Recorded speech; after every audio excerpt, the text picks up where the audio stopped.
The crimson sky of Kepler 442b stretched endlessly above the battlefield, its alien constellations bearing witness to humanity's desperate stand. James Chen pressed his back against the crystalline rock formation, his breathing ragged as plasma. Bolts seared the air inches from his head. Across the makeshift barricade, Lisa Rodriguez worked frantically on her tactical display, her fingers dancing across holographic interfaces that flickered with each enemy volley. "How many more waves?" James shouted over the deafening roar of Vorthak war machines advancing across the obsidian plains. Lisa's dark eyes reflected the glow of her screen as she processed the incoming data. 17 confirmed battalions. Maybe more. Her voice remained steady despite the impossible odds. "James, we're looking at 10,000 hostiles minimum." The young Marine allowed himself a bitter laugh. 6 months ago, he'd been studying xenobiology at the Luna Academy, dreaming of peaceful first contact scenarios.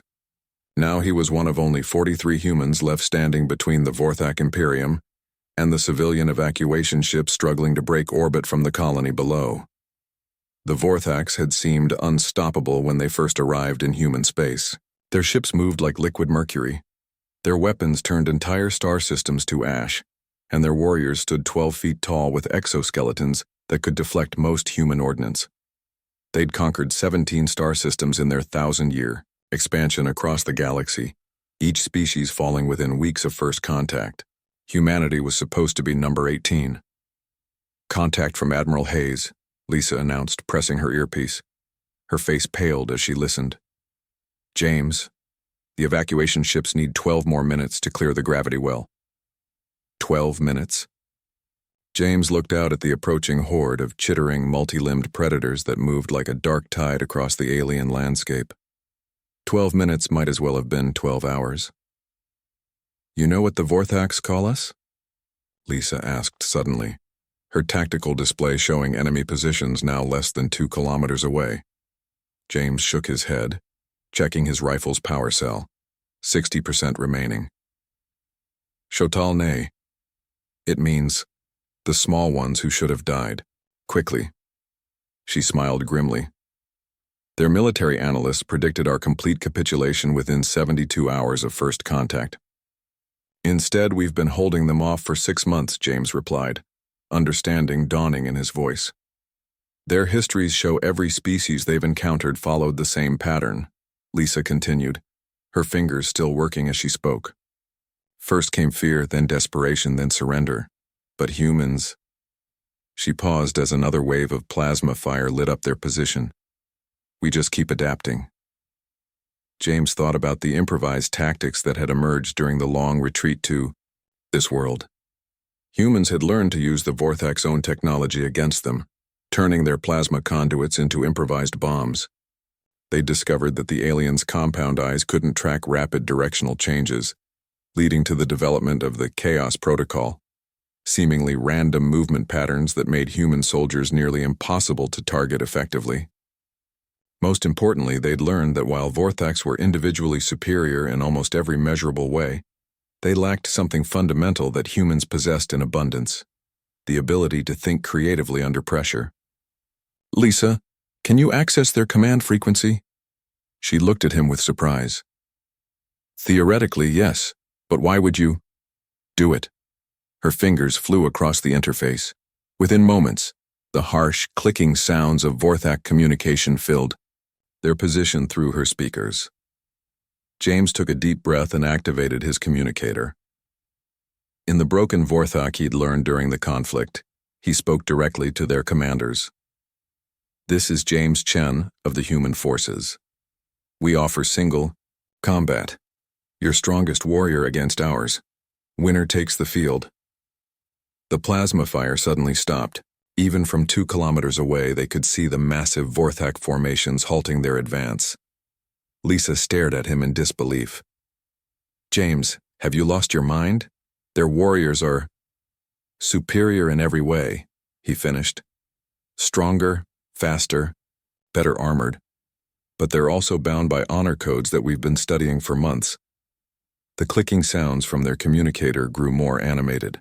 Then a deep voice spoke in accented but clear English. "Small one, you amuse us. Very well. Single combat it shall be. When our champion tears you apart, your species will serve as our slaves rather than be exterminated. This is merciful. James stood up slowly, his rifle forgotten.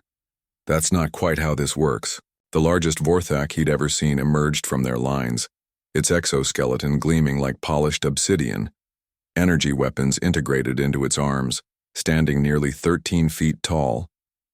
It began its ritual approach across the battlefield. James calmly reached for his belt and pulled out a small device no larger than his thumb. "Oh, what's that?" Lisa whispered. "Remember what you said about humans adapting?" James smiled. "We've had 6 months to study their biology, their technology, their cultural weaknesses." He held up the device. "This is a sonic disruptor tuned specifically to the frequency that disrupts their inner ear balance, completely harmless to humans." As the Vorthak champion closed to within 50 meters, James activated the device. The massive alien warrior immediately stumbled, its perfect coordination shattered by the high-frequency pulse that humans couldn't even hear. What followed wasn't really a fight. The Vorthak, for all its superior strength and armor, couldn't maintain its balance long enough to mount an effective attack. James simply stayed mobile, using the alien's disorientation against it, until the proud warrior collapsed in defeat. The silence that followed was deafening. James walked slowly toward the fallen champion and, in clear Vorthak, spoke into his communicator. "We weren't born for war. We were made for it, made by evolution, by surviving ice ages and plagues and disasters that should have killed us. Made by 10,000 years of fighting each other and learning from every victory and every defeat. You've conquered 17 species who fought the way you expected them to fight. But humans?" He looked directly at the enemy lines. "We fight the way no one expects." The Vorthak forces began their retreat within the hour. Later, xenobiologists would theorize that humanity represented something the Imperium had never encountered.